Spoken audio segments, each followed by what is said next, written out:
Olá pessoal, tudo bem? Hoje, dando sequência na nossa matéria, certo? Vamos falar sobre o modelo atômico atual e números quânticos, certo? A gente viu, anteriormente sobre os modelos atômicos. Então falamos sobre o modelo atômico de Dalton, que a gente compara uma bola de bilhar. Depois, o modelo de Thomson, que a gente compara ao pudim de passas. Depois, vimos o modelo de Rutherford, comparado ao sistema solar. Depois, o modelo de Bohr, ou Rutherford-Bohr, no qual Bohr acrescentou mais algumas coisas em relação ao modelo atômico de Rutherford, certo? E vimos o modelo de Sommerfeld, ok? Agora, o sexto e último modelo atômico, que é o modelo atômico atual. Diferentemente dos outros modelos atômicos, o modelo atômico atual ele é a junção das ideias de vários cientistas, certo? E com a contribuição de cada um desses cientistas, a gente tem o que a gente chama de modelo atômico atual, certo? Eu coloquei aqui 3 deles, certo? Para a gente poder entender um pouquinho sobre o modelo atômico atual. Claro, tem muito mais coisas, tem muito mais contribuições. Mas esses 3 cientistas a gente consegue entender muito, sobre o modelo atômico atual, certo? Primeiro, de Broglie. De Broglie falou sobre a dualidade do elétron. O elétron ele tem um comportamento dual, ou seja, ele tem um comportamento no qual, ora, ele atua como partícula, ora, ele atua como onda. São 2 situações totalmente diferentes, onda e partícula, certo? Mas o elétron consegue, ora, atuar como uma dessas coisas, ou seja, como onda, ora, ele consegue atuar como uma outra coisa, ou seja, como partícula, certo? Então, o elétron tem esse comportamento totalmente diferente. Como ele tem esse comportamento de ora partícula, ora onda, isso fez com que Heisenberg falasse sobre o princípio da incerteza. O que diz o princípio da incerteza de Heisenberg? Ele diz que nós não conseguimos, ao mesmo tempo, determinar a posição e a velocidade do elétron.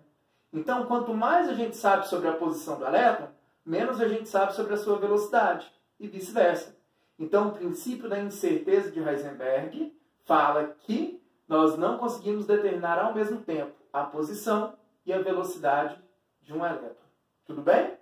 E Schrödinger, Schrödinger, através de vários cálculos matemáticos, mostrou para a gente que cada elétron é caracterizado pela sua própria energia. Ou seja, 2 elétrons diferentes obrigatoriamente possuem energias diferentes. Certo? Então, a junção dessas 3 teorias e de mais alguns cientistas, a gente trabalha com o modelo atômico atual. Tudo bem? E em cima desse modelo atômico atual, a gente trabalha com a questão dos números quânticos.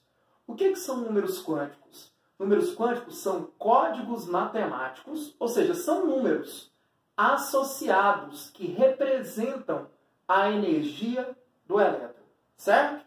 Então, todo elétron tem um conjunto de números quânticos específico. É como se os números quânticos fossem o número da identidade de cada elétron, certo? Então, 2 pessoas diferentes não têm números de carteira de identidade diferentes?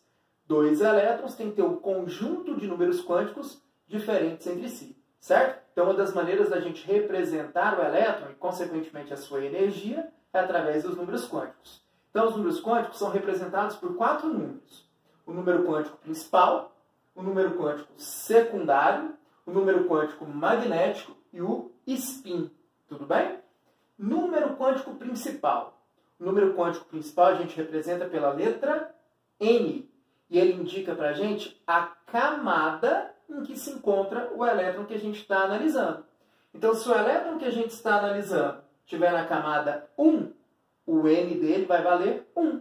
Se o elétron que a gente estiver analisando estiver na segunda camada, o N dele vai valer 2. Se o elétron que a gente estiver analisando estiver na terceira camada, o N dele vai valer 3 e assim sucessivamente. Ok? Na prática, esse N vai até 7. Na teoria, esse N vai até o infinito. Ok?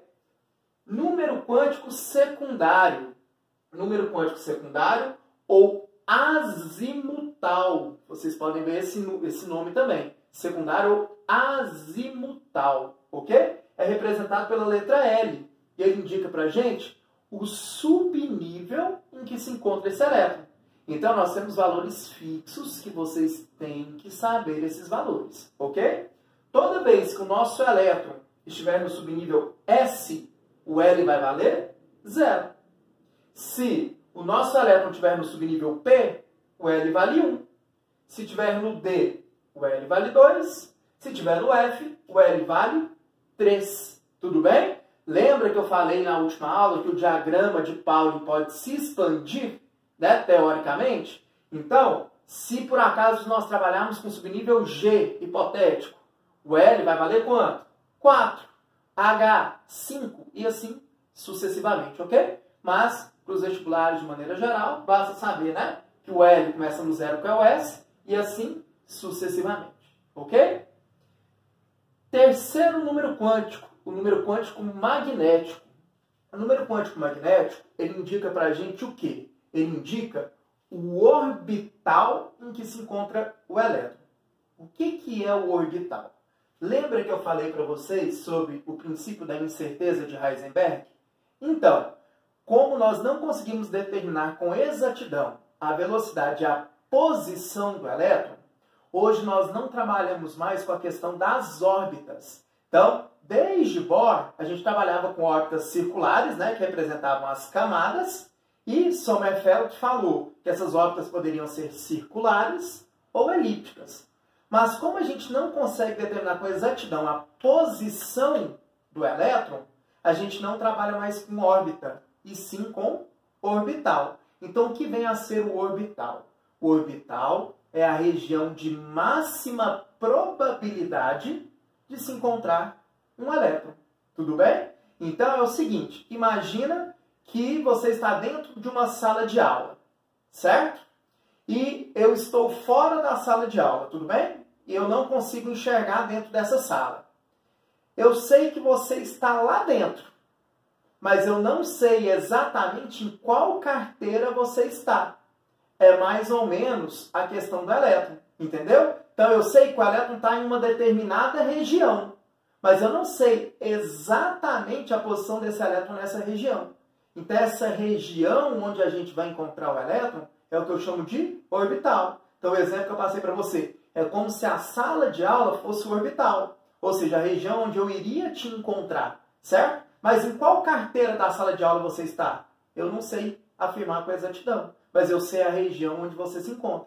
Então, essa é uma analogia para que você consiga entender melhor o que vem a ser a definição de orbital. Então, o que é orbital? É a região de máxima probabilidade de se encontrar um elétron. Tudo bem? Então, é o seguinte, cada orbital a gente representa por um quadradinho, né? Ou uma bolinha, geralmente a gente vê os quadradinhos, certo? Então, é o seguinte, o número de orbitais de cada subnível é sempre a metade do número de elétrons que esse subnível comporta. Entendeu? Não? Olha só. Subnível S, lá na distribuição eletrônica, ele não cabe 2 elétrons? Ele tem a metade de orbitais, ou seja, um orbital. O P, lá na distribuição eletrônica, não cabem 6 elétrons? Ele tem a metade de orbitais, 3 elétrons, 3 orbitais. O D não cabem 10 elétrons no total? Então ele tem a metade de orbitais, ou seja, ele tem 5 orbitais. E o F não cabem 14 elétrons no total? Então ele tem a metade de orbitais, 7 orbitais, tudo bem? Cada orbital tem um valor, sempre o do meio vale 0. Para a esquerda vai ficando negativo, para a direita vai ficando positivo. Olha só, o S só tem 1, que vale 0. Olha o P, o do meio vale 0, tá vendo? Para a esquerda vai ficando negativo, para a direita vai ficando positivo. Olha o D, o do meio vale 0. Para a esquerda vai ficando negativo, para a direita positivo. E o F, do meio vale 0. Para a esquerda vai ficando negativo, para a direita vai ficando positivo, ok? Então, a gente tem que descobrir em qual orbital o elétron se encontra. Para isso, a gente tem que fazer a distribuição dos elétrons dentro dos orbitais. E como é que a gente faz a distribuição dos elétrons dentro dos orbitais? Usando o princípio da exclusão de Pauli e a regra de Rand. O que diz o princípio da exclusão de Pauli? Importante lembrar desses conceitos, certo? Em um orbital, ou seja, dentro de cada quadradinho, podem existir no máximo 2 elétrons. Cada elétron a gente representa por uma setinha, tudo bem? Então, dentro de cada orbital, que é o quadradinho, podem existir no máximo 2 elétrons, que são as setinhas, com spins opostos. O spin, pessoal, indica a rotação do elétron. Por isso que eu pus um com a setinha para cima e o outro com a setinha o quê? Para baixo, indicando que eles possuem rotações diferentes. Então, o spin de um elétron é representado pela setinha. Então, eu posso representar um elétron como se fosse uma setinha para cima e um outro elétron como se fosse a setinha para onde? Para baixo. É como se um tivesse uma rotação no sentido horário e o outro tivesse uma rotação no sentido anti-horário, tudo bem? O spin, ele tem 2 valores. Ou ele vale menos meio, ou ele vale mais meio. O vestibular tem que falar para você como ele quer que você adote esses valores. Por quê, pessoal? Tem vestibular que adota setinha para cima valendo menos meio. Tem vestibular que adota setinha para baixo valendo menos meio. Então, sempre o vestibular passa para você como ele quer que você utilize esse valor. Por exemplo, que eu vou fazer aqui embaixo para você, nós vamos usar o que a maioria usa, mas que não é obrigatório, certo? Setinha para cima, menos meio, é uma meia seta, tudo bem? Na verdade. E setinha para baixo, mais meio, ok? Então, voltando aqui, é tudo uma sequência, é tudo mais ou menos junto, certo? O número quântico magnético indica o orbital que se encontra o elétron, certo? Então, eu vou ter que distribuir os elétrons lá dentro. Então, eu vou representar os elétrons pela setinha. Exclusão de Pauli. Dentro de cada orbital podem ter no máximo 2 elétrons com spins opostos. Por isso, um para cima, o outro para baixo, tudo bem? E o que diz a regra de Rand? A gente deve distribuir os elétrons de tal maneira que a gente obtenha o maior número possível de elétrons desemparelhados. Ou seja, quando a gente vai distribuir os elétrons dentro dos orbitais, a gente tem que deixar o maior número possível de elétrons sozinhos. Então, a gente vai colocando do início até o final. Se precisar de colocar mais, a gente volta e coloca de novo. Só que aí eu tenho que obedecer o princípio de Pauli, né? Pode ter no máximo 2 elétrons dentro de cada orbital. Se um é para cima, o outro tem que ser o quê? Para baixo. Tudo bem? Então, o princípio da exclusão de Pauli e a regra de Rand são 2 fatores que servem para a gente distribuir os elétrons aqui dentro. Tudo bem? Dos orbitais. E a partir disso descobrimos o número quântico magnético e o spin. Vamos tentar juntar isso tudo que eu falei nesse exemplo? Se eu te peço, dê os números quânticos do elétron mais energético do ferro de número atômico 26. Tudo bem? Então, a primeira coisa que eu tenho que fazer é o quê? A distribuição eletrônica, certo? Então, vamos lá. 1s2, segue a seta sempre, não é isso?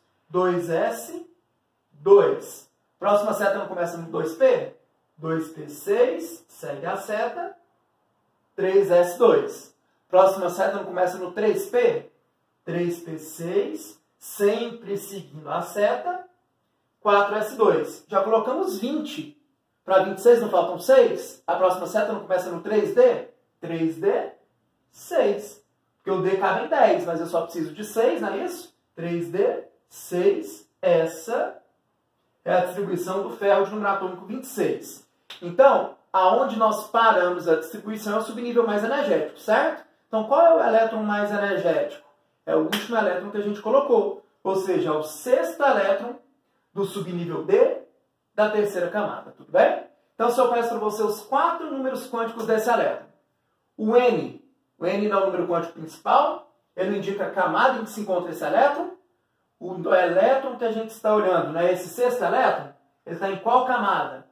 Na terceira camada, porque as camadas não são as linhas horizontais, então ele está na terceira camada, certo? Então, se ele está na terceira camada, N igual a 3, ok? O que o L indica? É o subnível? Aí são valores fixos que você tem que decorar. O nosso último elétron que a gente pôs não está no subnível D? Se ele está no subnível D, o L vale quanto? O L vale 2. São valores fixos. L igual a 2. Ok? O M não é um número quântico magnético? Então, vamos lá. O nosso elétron não está no D, pessoal? Se está no D, significa que tem o quê? 5 orbitais, 5 quadradinhos, não é isso? Então, vou desenhar os 5 orbitais aqui, ó. 1, 2, 3, 4, 5, certo? Sempre o do meio vale 0. Para a esquerda vai ficando negativo. Para a direita vai ficando positivo. Foi isso que a gente viu ali, certo? E aí, como é que eu vou distribuir esses elétrons ali dentro? Obedecendo o princípio da exclusão de Pauli e a regra de Rand. Lembra? Regra de Rand, devemos distribuir os elétrons deixando o maior número possível de elétrons desemparelhados, ou seja, sozinhos. Então, eu tenho que pôr 6 elétrons, certo? Sempre o primeiro a entrar dentro de cada orbital, a gente representa para cima, certo? Olha só. 1, 2, 3, 4, 5. Opa, mas eu não quero, né, o sexto. Cheguei até o final, não cheguei? Só que eu preciso colocar mais. Então, eu posso voltar e começar tudo de novo. Só que o que diz a exclusão de Pauli? Pode ter no máximo 2 elétrons em cada orbital, porém com spins opostos. Se o primeiro está para cima, o segundo tem que estar como? Para baixo. Então, meu sexto elétron é para baixo, tudo bem? Eu não quero o elétron mais energético. O mais energético é sempre o último que eu coloquei. Qual foi o último que eu coloquei? Não foi esse para baixo? Que está no orbital que vale menos 2. Então, o M vai ser igual a menos 2, certo? E para fechar, o spin indica a rotação do elétron? Ou vale menos meio, ou mais meio. O que nós adotamos para esse exemplo? Eu pedi para vocês que para cima seja menos meio, para baixo seja mais meio, não foi? O nosso último elétron não foi para baixo? Então, o nosso S tem que valer quanto nesse exemplo? Tem que valer mais meio. Ou seja, eu representei o conjunto de números quânticos do meu elétron mais energético. Tudo bem? Então, é isso a questão dos números quânticos e do modelo atômico atual. Tudo bem, gente? Beleza? Espero ter contribuído aí um pouco para vocês. Tá bom? Continue estudando, vamos pegar firme. Valeu, galera. Um abraço.